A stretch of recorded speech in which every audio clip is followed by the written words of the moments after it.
Hi, this is Natalie Lander, voice of Kinsey, Tara Branford, Stargirl, and many others. You are listening to a W2Mnet podcast. You can visit W2Mnet.com for other podcasts about entertainment, video games, sports, and wrestling.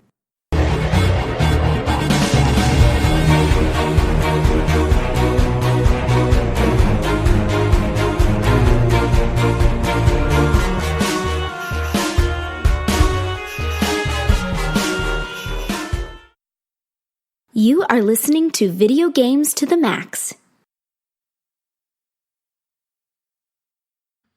Hello and welcome to another edition of looking at the best of the decade for video games, and now we're into 2013.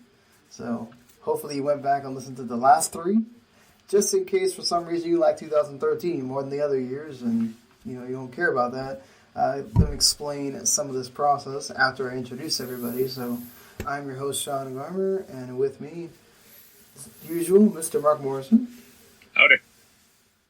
And here with us, the guys you've hopefully heard in the last three podcasts, Mr. Randy Isbelle. Hello. And Jens Dietrich. Well, hi. Alright, so the way we did this is the website didn't exist for the first 5 years of this decade and most of 2016.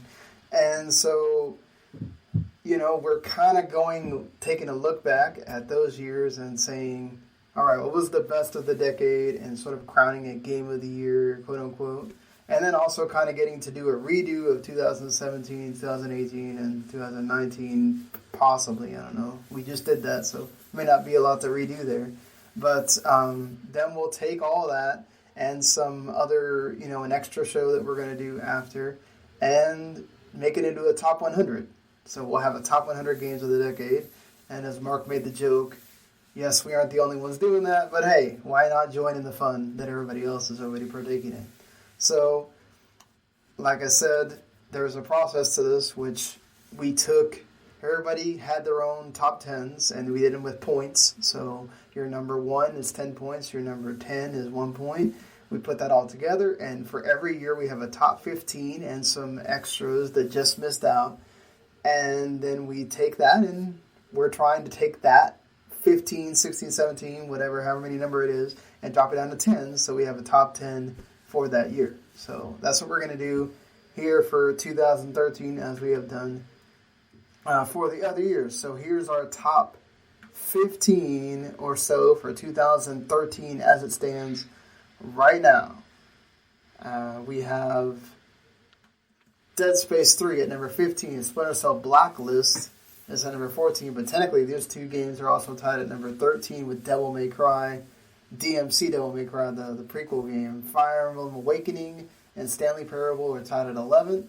Murder Monster Rebirth is at number 10, Saints Row 4, number 9, Dead Rising 3, and Brothers of Tale 2 Sons are tied at 7th, Legend of Zelda Link Between Worlds at 6th, Tomb Raider, BioShock Infinite, and Assassin's Creed 4 Black Flag are all tied for 3rd, GTA 5 at number 2, which just got announced for Game Pass, and Last of Us is the game of the year right now. So, and just missing out, which can also be included in this list, Papers, Please, and Kentucky Route Zero at 16th, and Pokemon X and Y, Rayman Legends, and Dragon's Crown tied for 18th.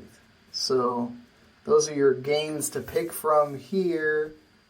Looking at our top 10 and then the other games that we have, personally, I feel like Fire Emblem Awakening needs to be included somewhere, so we might need to think about it. And also, I feel like in the just missing out, Papers, Please is a very important game.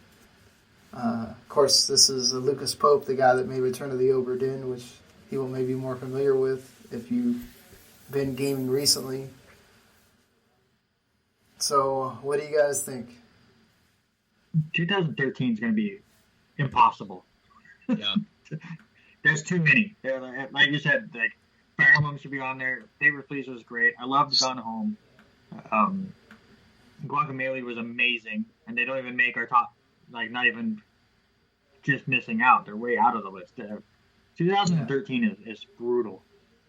I mean, and if you're also looking at like big games that were super influential, you know, Dota 2, Warframe, Final Fantasy 14, Realm Reborn completely changed that game and might have changed MMOs because, you know, WoW is always what WoW is, but Final Fantasy 14 now stands as the MMO, I feel like. So, I think WoW is still bigger.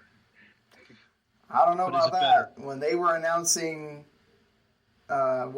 it's hit like 17 million or something like that, Final Fantasy 14. I mean, I know WoW's been dropping a lot, so I mean, I guess if you add the WoW Classic, you might, you know, they have that to also contend with. But either way, we're not here to talk about that. That's an old game at this point. But you know, so anybody else have a game that they really want to include in the top 10? We'll do ranking later. But So I personally love Dragon's Crown. It's one of my favorites, but I would not include it on this list. I know there isn't going to be a lot of support for it. I do agree with you, though, Sean, that Papers, Please is an incredibly important game and should be on this list. Just like I think that the Stanley Parable is a pretty important game and should be in the top 10. yeah, and Fire Emblem Awakening, I know technically Three Houses is probably better at this point, but you got to think about when this game was coming out. Nintendo was at a kind of crossroads with Fire Emblem because it wasn't really doing a whole lot for them, and I think when they made Fire Emblem Awakening, this was sort of like Nintendo telling the developers, The last gasp. yeah, kind of like, okay, if this Fire Emblem does not sell, we're not going to be making sure that we continue to make Fire Emblem games. And perhaps one of the reasons why this game stands out is because when you think about Fire Emblem now, all these things that Fire Emblem has, yes, they added more things to Three Houses later, and you can argue that Fates is a total step back because they added way too much. They added, you know, the romances and a lot of the classes that you have now, and the story, the way the story branches and all that kind of stuff. A lot of that was added in Awakening. So, Yep. you know, you can make a case for that being vital for this year, but you got to think about what are we taking out too, which is I would cut Saints Row 4 right now. No. It's not as good as Saints Row 3. In fact, it's not good. I would cut out Dead Rising 3 first. And then No. Bioshock Infinite. I like Muramasa Rebirth myself, but I also love, Muramasa. That's one, again, I'm a Vanillaware fan. Yeah, so Vanillaware both is Dragon's great. Crown and Muramasa are really close to my heart. But I'd be willing to cut Muramasa if we cut Saints Row 4, make 2 spaces. I agree with Mark. I don't have a particular.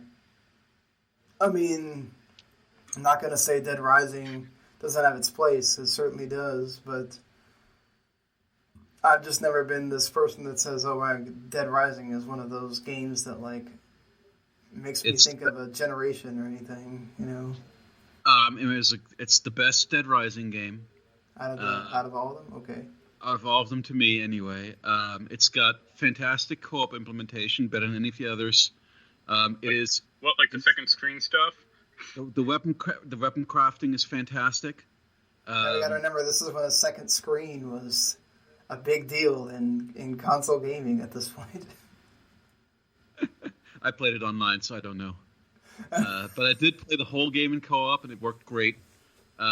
Super fun, crafting stuff together, mowing zombies down, and building vehicles. Like, it's got kind of that Banjo-Kazooie nuts and bolts element to it, which none of the others. Well, I guess the Dead Rising 4 has it, but Dead Rising 4 also is really bland and doesn't have any of the character and charm of 3. So I just really think 3 is. I know a lot of people thought that 3 is when Dead Rising got dumbed down or got too easy or whatever the complaints were, but I really think it's when that series got good for me. Actually, it's kind of the only one I like. Yeah, actually, Mark brought up a game that I kind of agree with Bioshock Infinite. I know we have it at 4 in our pre-list rankings, but to me, it's the second best in the series. I know some people really like Bioshock 2, but the story was a little convoluted. The action was fine. The ending was weird. I think it's a good game, but like I said, 2013 is so strong. I have zero problem moving that down and possibly off the list to allow I think games. Bioshock Infinite, if you're going to represent that entire year, it needs to be there. It was a big part of the conversation. I mean, the story obviously was quite controversial and divisive as to whether or not people thought it was good. I definitely thought it was not. Yeah, I agree with you. I do not like the story. I liked using that skyhook in this game, though.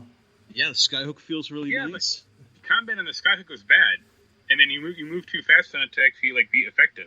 Yeah, it's kind of like it's neat to get around in, but that's about it. Like it's just a gimmick that barely works half the time. It's no Sunset Overdrive in that regard. Yeah, certainly not. Listen, I'll just say this: like on most of the other years, like if that game came out in 2012, of course it makes the list. But we're talking about 2013, where I know, we're talking but about outside from so many the games that other are off this 7, list. The thing that makes Infinite stand out to me is just the art style and the music are unbelievable. Like both of those things. I was one that really liked the story. I know there's people, and there's also like things about the story that are problematic for people, what it deals with, but you could say that to discuss that in a story in video games is also big. No, it isn't the racial stuff with me, or like the patriotism. It's the fact that it reads like a first draft of a Sliders episode, or like, a Twilight Zone. Like, alternate dimensions, what a big fucking shocker that is. Well, I don't know if we want to talk about the twist, but the twist requires... Well, it's only been not 6 years. I think we're fine. Well, but hey, if people are listening to these and maybe they get interested in playing that game,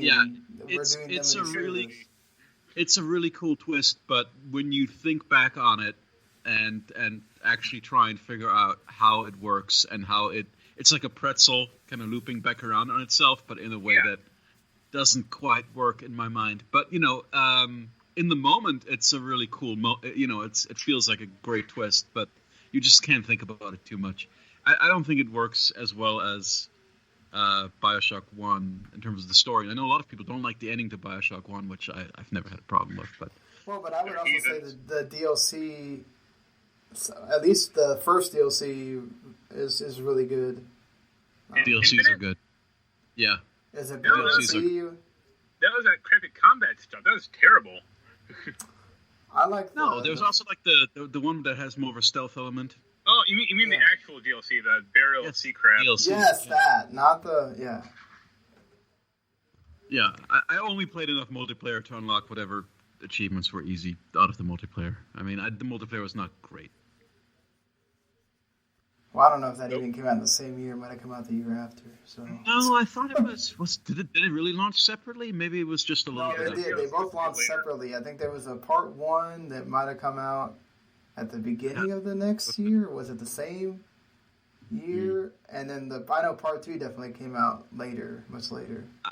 I'd be fine with moving Bioshock Infinite down, but I don't really want to move it off. I think I would much rather move Muramasa and Saints Row off. Because I just don't think... I would even say Dead Rising as well, because... Okay, I mean, if I've got to sacrifice Dead Rising 3, I just think Dead Rising 3 was the best game on Xbox that year. Well, I mean, but... What about Rise, man? Come on. I like Rise. I mean, I'm one of the few people who like Rise, but it doesn't belong on any kind of top 10 lists. All right, so if we move those 3, what 3 are we moving up? Stanley Parable, Fire Emblem, and Papers, Please. Exactly. I would actually say Splinter Cell. That was the only good Splinter Cell game ever made. That's not true. Conviction I would is agree great. That's the best Splinter Cell. I like Double Agent as well. I mean, it's no Conviction. Blacklist, it had really great. That was actually one of the first things Mark and I played together, wasn't it? Yeah. We played a lot of we played the co-op stealth side missions together, all of them. When it worked. It worked most of the time. Yeah, it had some weird bugs here and there, though. I remember that. Though Conviction actually has a better co-op campaign still. It's really great. All right, so are we fine with... I would particularly... For me, I feel like Stanley Parable should be at the bottom and then move the other 2 up. That's fine. And I just think it should be on there because it was an important indie title. Yeah, that definitely. year, and really innovative. Their marketing for that game was really impressive. Like giving a copy of that game out to all the big gamer YouTubers, and then having a customized intro for all of them, so they all felt all special, which just showed exactly how crazy the narrator was in that game, anyways. And the level of attention put into all the branches and all the crazy stuff that you could discover in that game is just insane. Yeah, I spent a few hours in that game just trying to mess up the narrator, and you just can't do it. It's great. They did a lot of stuff in that game. It's fantastic. Yeah, I'm fine with this 10. Like, I'm a little sad Guacamelee doesn't make it, but again, 2013 is so strong. I don't think I can be that upset about it. Yeah. So that we just need to figure out the order, because this order is all wrong. Okay, that's fair. Do we want to, Jens, you want to, for people that perhaps go, what is Papers, Please? Or why are these guys really making a point of putting it in the top 10? Why? What makes it stand out? Yeah, Papers, Please is I would say, like a Soviet Union, like, checkpoint simulator where you're like you're dealing with whether you're going to let people in or out of the country, essentially, and you have to inspect their credentials and check and see, look for inconsistencies, look for things that might hint at them being fake, and you're doing this under extreme time pressure. And sometimes there may be a narrative reason why you might want to let somebody through, even if their papers are bad. And other times, if you let somebody through whose papers are bad, the consequences are dire. But regardless, at the end of the day, you'll be dinged for anything you did wrong. And if you get dinged too much, you will not get paid, and your family will starve. So sometimes you'll be forced to make really terrible choices. And kind of screw your fellow man just to ensure the survival of your own family. It's really a great empathy generator, that game. It puts you in the mindset of somebody just trying to survive in an oppressive regime and maintaining their humanity. Oh, well, there you go. Yeah, he said it perfectly. Yeah, I mean, people ask me what. People ask me what it's about, and I say it's a paperwork simulator. But he said it way better and more appealing. It's a very fun game. Okay, so. And I thought it was touching. I mean, genuinely, like, emotional. Oh yeah, definitely. That's what I got out of it. That's what I went into Return of the Obra Dinn hoping to also get. He told such a great story in Papers, Please. That I was like, oh, I wonder if Obra Dinn's going to have that same feel, and in its own way it did, because you're discovering the story yourself, which is what's fun about that game. But yeah, Lucas Pope, make more games. I'm totally done with that. Yeah. Obra Dinn is more like cryostasis, where you're kind of reliving people's memories. Right. But there's a lot of the thing that turned me off that, I need to get back to it, but it's just there's a lot of actual physical note-taking required with Obra Dinn. Yeah, you have to do, it's almost like you're being a detective and having to pay attention to like every little detail and going back and figuring out your own puzzle as it happens. It's neat in that way. It is really cool. I like that guy as a dev, for sure. So, Brandy, I know you are a deep lover of Brothers: A Tale of Two Sons.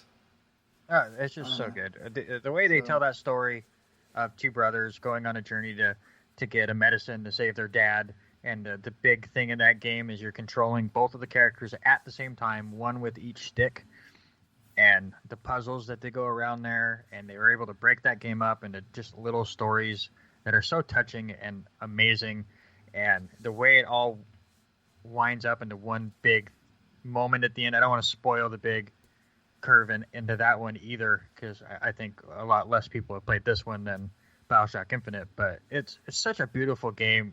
Wes and I did it on one of the first ever backlog busting projects, and it was the reason why I loved doing that project for the 2 years that we did it, was games like that I just passed by. It's so well done, so beautiful, and the story's amazing. For for them not saying a word. And it's a really good co-op game once they patched that in. Like they really made that work. See, and I get that, and I never tried it that way, but controlling both it made you feel more of that connection than I think if Wes and I played it in co-op. Interesting. I think it's better when you play it by yourself. Now, A Way Out, I still haven't played yet, but that one I can definitely tell is meant for. Oh, that people. One's made for you have to play with the other person. Yeah. It's the whole different thing. But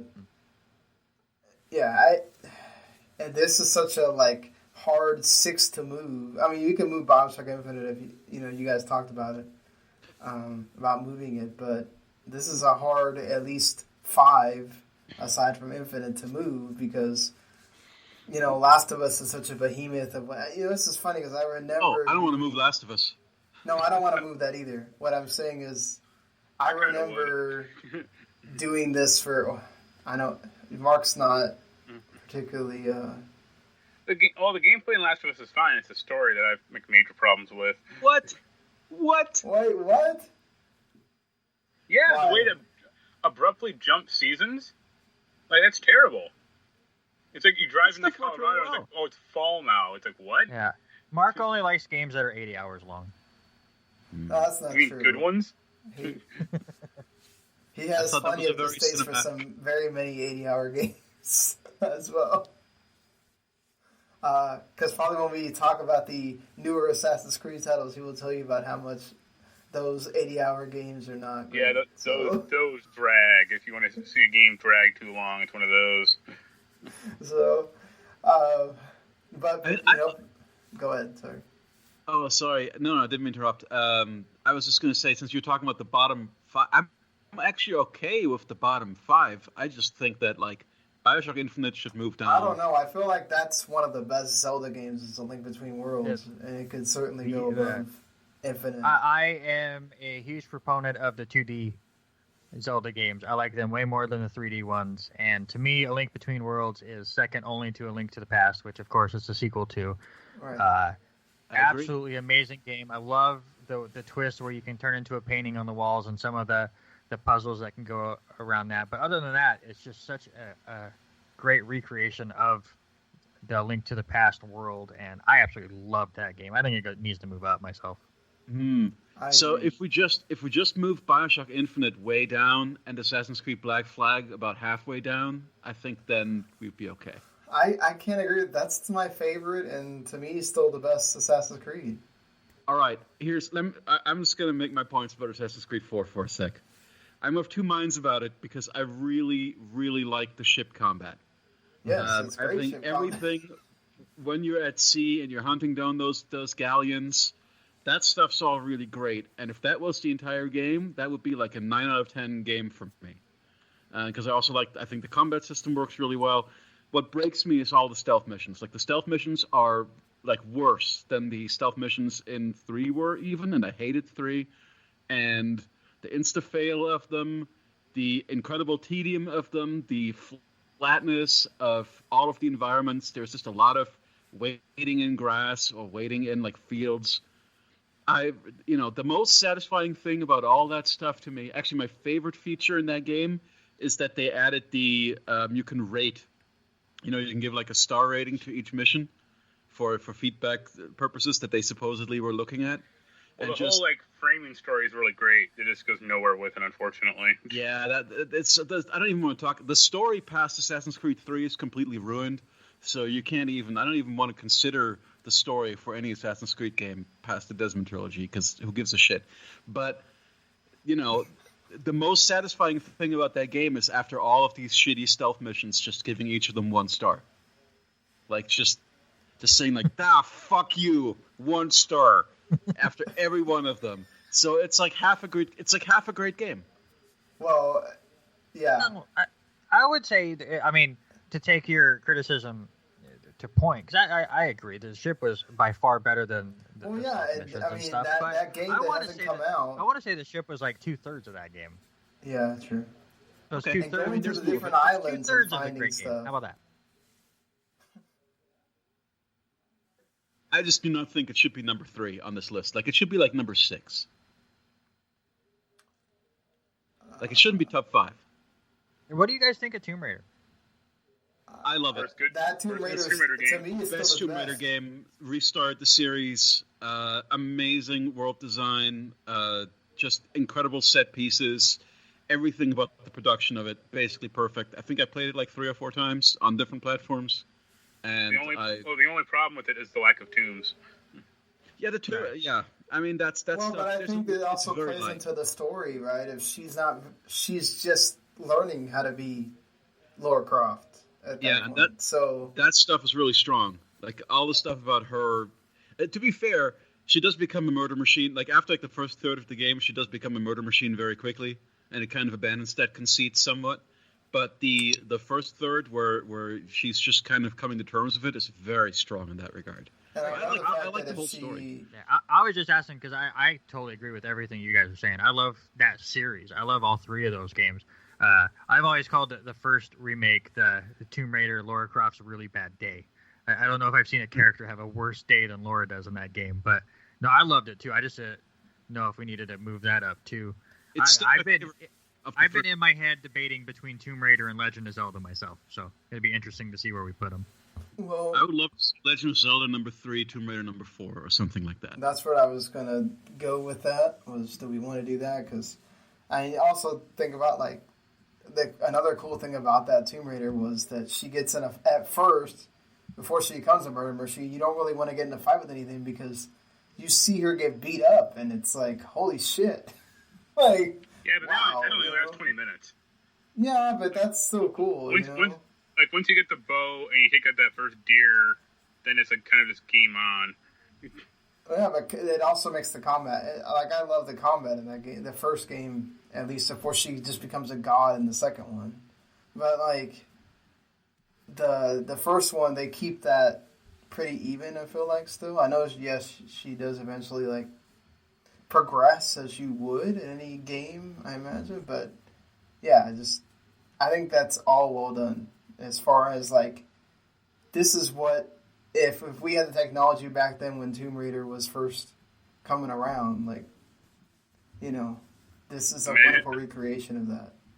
If they had the technology back then, imagine the boob physics Laura would have had then. Oh Lord, I was hoping we wouldn't even have to discuss that, but yeah. I'm going to suggest something somewhat crazy. Uh-oh. What if we move Fire Emblem Awakening to number 5? No. I just feel it's... Assassin's Creed 4 down. That's not going to happen. Yeah, but it's... Okay, think about this. Assassin's Creed, hold on. You just said that it's still 2/3 of a great game, and you also have to think about this. Like, every other game that has some kind of a ship combat, whatever, basically takes from that game. Except for Sid Meier's Pirates. I'll still take Sid Meier's Pirates over Assassin's Creed 4 in terms of ship stuff. I mean, like, the Kingdom Hearts use of ship combat, that's from that game. That ship game that Ubisoft still has to come out with, most of that's all from that game. Oh, you mean in terms of how influential... You're right. Yes. You're right.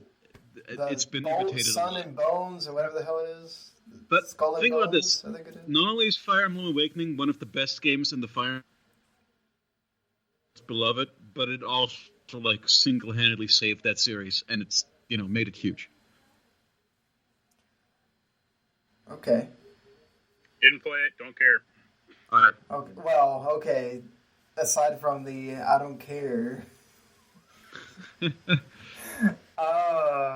is hard because like. All right, I'll give that conceit that we can move. Aside from Mark's I don't care thing. I have no problem. Fire Emblem this year, so I really don't care. I have no problem flipping Fire Emblem and BioShock. Yes, actually, I'd be okay with that. But if BioShock moved to number 8 and Fire Emblem moved to number 6, I'd be happy with that. Wow, if we have any like total infinite crowd listeners, they're probably sitting there going, "What the hell are you guys doing right now?"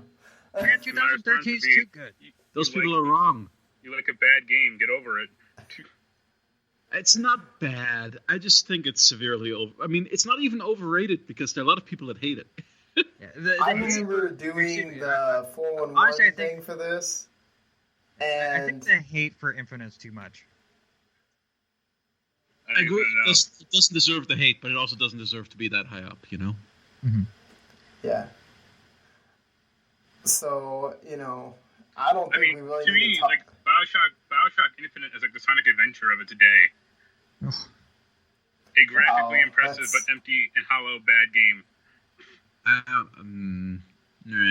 With a terrible story. Okay. Well, that's just like your opinion, man. which is correct. So, honestly, I think this list is pretty good. The only game I want to bring up, just because we haven't talked about it, Grand Theft Auto 5 is, to me, by far... Do you have to talk about it? I mean, I think everybody knows about it. I know. I just want to say, to me, it's the greatest Grand Theft Auto game ever made, and I'm really curious to see what they do with 6. I mean, it's good, but it's not the best GTA game. What's the best GTA game? I would say San Andreas. San Andreas is good. Yeah. I don't like the lack of humor in GTA 5. Oh, 5 is pretty humorous. What are you talking about? Well, no, Trevor is humorous, but the other two guys are like extremely dour. And also not Trevor. What's the other guy's name? It's not Trevor and not Michael. No, the other guy, Carl. Yeah, Carl. Yeah, he doesn't have that much. Yeah, he's kind of sidelined. His story gets after Trevor gets introduced, that guy basically fades away completely, and it's really awkward and weird. It bummed me out that they didn't do more of him. Yeah, he was kind of the tutorial guy. And then they bring in Trevor, and they're like, everyone's going to play as Trevor the whole time. That's fine. And what they did with the online thing, and how much they still add to that thing, like, I haven't played it in a while. New stuff all the time. It's still going. I mean, literally, this game. I still wish they would have done some single-player DLC. Don't get me wrong, but I mean, they knew where their money was, and online is ridiculous. Yeah. So, Mark, I agree with you. For its time, I think San Andreas was more impressive than GTA 5 was when GTA 5 came out. But, and I think I liked the overall story more. It was a little less fragmented, and it felt more epic. I guess it felt like a big epic journey. GTA San Andreas did, but man. GTA 5, there's just so much amazing stuff in it. The online is amazing. And the world. And actually, you know what? Like, that is the best performing and best looking 360 game I've ever played in my life. Like, when you consider that is a last gen game, and when they ported it to next gen, you could barely tell that it was a port from last gen because it was already so good. Mm-hmm. Like, it's a legitimate technical marvel. Yeah, and they'll probably port it over to this next gen, too. Because it's the only game I've ever seen that is still in the top 10 of MPD every freaking month for every year that it's existed. I mean, like, it's ridiculous. Like, who doesn't own that game at this point? Do people just keep buying copies to sell it and sell it themselves? Or I don't know. I have no understanding of how the hell that game still sells now. I know the online is a total game seller or whatever, but it's just like it's amazing to me seeing that. It's all those people that turned in their GTA 5 copy to get Red Dead Redemption 2 have now turned in Red Dead Redemption 2 to get back Grand Theft Auto 5. Well, now you don't have to buy it if you have for the few people that have it. I'm just kidding. For the people that have Xbox, you can get it on Game Pass. The online in Red Dead 2 is such a bummer. Yeah, that too. That was just like the online GTA 5 though when it first launched. No, but it's not. It's the systems of... my argument there is I feel the systems of Red Dead 2 are inherently incompatible. They don't work for co-op like that. With online, because it's too punishing the dying in that game with the way the resources work and the way generally progression works. It's just super painful to get ganked in that. Like, it's like you can get ganked to the point where you're just a bum. Well, and all the people that like after completely just grief you because they want to do it, Right. But there's not really in Red Dead 1 when you got killed in multiplayer. There wasn't really any repercussions to it, but you suffer the same repercussions essentially that you suffer in single player to dying, and those are bad repercussions. So. If you die too much, it becomes, your character's almost not viable anymore. At least as of, I only played it at launch. They may have changed a lot of that stuff by now, but I know a lot of people abandoned that thing really quickly. Yeah, it's so funny because like I remember at the time when I was doing this for 1-1, like the actual in 2013, like it was between Bioshock and Last of Us, and like GTA was way behind, and I think Tomb Raider was somewhere in like fourth and whatever, and like now doing it here in 2020, basically, how much that's changed, how much we don't like. Bioshock has not aged well at all. So well, that, and honestly, I think with Grand Theft Auto 5, there was a lot of issues with online. So I think when it came time for a lot of people to do Game of the Year, they were looking at the online issues and really knocked it down. Yeah, and I think it's the first time that like there was really this. There was other games just as big as it that were out to take it for Game of the Year too. I think almost every other time it's the clear cutaway Game of the Year most of the time. So like to have these other big behemoth games against it, that's that's going to take a chunk out of that too. I know Mark sort of mentioned not liking the story, but Randy, I know Last of Us is your thing. It's so good. So I don't know that we need to talk about it too long, but if you want to gush about it for a little bit. Fantastic. Obviously, I mean, I know Mark hates the story. I absolutely loved it. I always say it's the game that I don't want to ever play again because I don't know if my heart can take it. I'm going to right before I play the second one, of course. But the story is so good. I don't know how many times it got me to tear up. I mean, it's gotten to the point where you can find people that have cut the cutscenes and all of the little walking segments where Joel and Ellie are having a conversation, and they've turned that into a movie. And That's how I did it. I didn't play the game because I didn't have enough. I tried to a bunch of times, and I said, look, I got to play games that are happening at this time. So I just sat there and watched the movie, and I was like, oh, shit, this is so good. and so, I mean, I had my mom watch it, and she absolutely loves it, and the gameplay is really good, and they brought a realism to games that they didn't with Uncharted. Uncharted was obviously a little over the top with Nathan Drake climbing Mount Everest every game. But of course, I still love all of that, and it was a lot more goofy humor. Last of Us was so down to earth and gritty and rough, and getting to know both Joel and Ellie and their stories, especially with the DLC for Ellie and learning her backstory too. It's so good. I mean, easily the best story I've ever played in a video game, and the gameplay was great too. Wow, that's a real bummer for you. No, it's up there. It's one of the best for sure. I really like the survival. I feel it's like the right level of survival horror elements, like the right level of scarcity for your stuff. No, that's not true. There's definitely a weight. Initially there is, but like once you get to like the college campus, you're basically unkillable. I don't agree, but I don't know. I think we're all, other than Mark, we're all agreed that Last of Us needs to be number one. So we're just going to overrule them. Also, that DLC came a year later, so it doesn't count by your rules. No, I know. I'm not saying that's why it's number one. I'm just saying, as far as the story goes, that was a great point to it. The DLC was good. It also adds to the story that helps with why Last of Us Part 2. So it's that scene for Last of Us Part 2. Yes, but if we go to 2014, Reaper of Souls isn't even on the anything, so we can't add it. But I think. Yeah, I'm not. I think I sat there and watched it how many times I said, "Man, Joel, you're such an asshole." Like, dude, be better to Ellie, So there's not a lot of stories that you can just watch it by itself and go, "Man, I'm feeling things and I'm not pressing the buttons." So, yes, and I feel like it, like you said, Uncharted's a different tale, but those writers from that Uncharted series were able to make a cinematic in the same way. It's cinematic, but it's like they were able to tell a different story, and now you're sitting there going, man, what are they possibly how are they going to wrench our heart in part 2? And I'm afraid to find out. Yeah. Yep. So I think we're all good with this list, right? Yeah, I'm totally fine with this list.